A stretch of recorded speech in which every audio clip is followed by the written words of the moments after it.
Windows updates are an important part of keeping your machine safe, however, they do come usually at a price. While they do fix some vulnerabilities that drivers or software might have, it is not uncommon at all, especially in the past few months, for Windows updates to have warnings a couple days later that they cause issues with people reporting things like crashes, FPS breaks in games, just weird spikes, and other sorts of issues that you just really don't want. And your PC was running fine, and then comes along a Windows update and just screws it all up.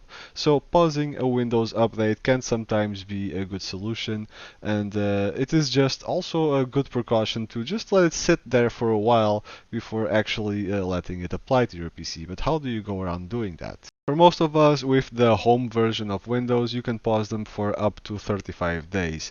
Now, for people that have the Enterprise or Pro version, for example, that can be up to a year. However, those 35 days, in any case, they do give time for Microsoft to actually fix the problems on those driver versions or whatever update it is, and hopefully, when you do get around to install it, you won't experience the issues anymore.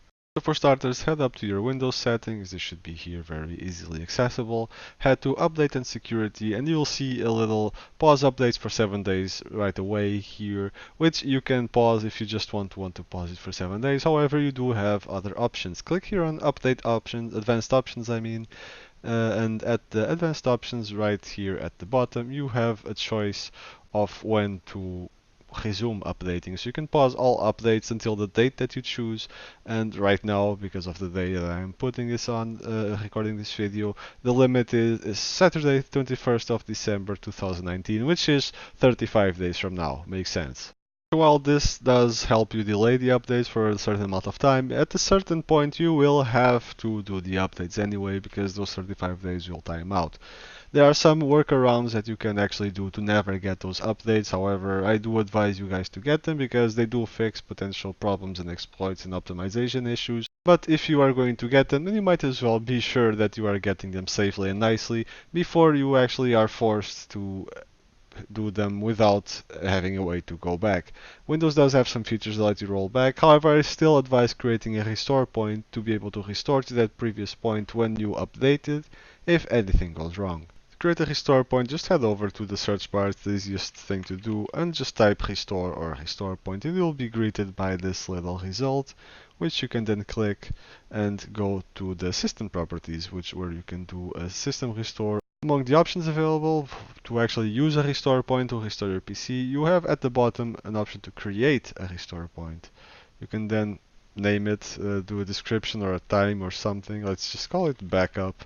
And you can just click create, and it will be creating a restore point that you can actually access in the future to set your PC back to the way that it was before the update. This is important because at a certain point, and I'm not sure if that is fixed already or not, Windows was telling you that the restore point was automatically created, when in fact it wasn't, and then you would go back and there was nothing for you to set your PC back as a basis. So it is important to do one of these if you really want to be sure that you have a way to revert your software settings to the way they were before you apply an update or install or uninstall something. So you really have to make sure to do it manually and not just rely on Windows to do it for you and then be surprised when it's not there. So hopefully this helps you guys if you are having issues or have had issues in the past with your Windows updates and want to do it a bit more safely this time around. Leave a comment and a like if this video has been useful to you. Consider watching the rest of our videos or subscribing to the channel if you'd like to help us grow further in the future. This has been Addict PC Guy, and I hope I'll see you guys in the next video, and have fun.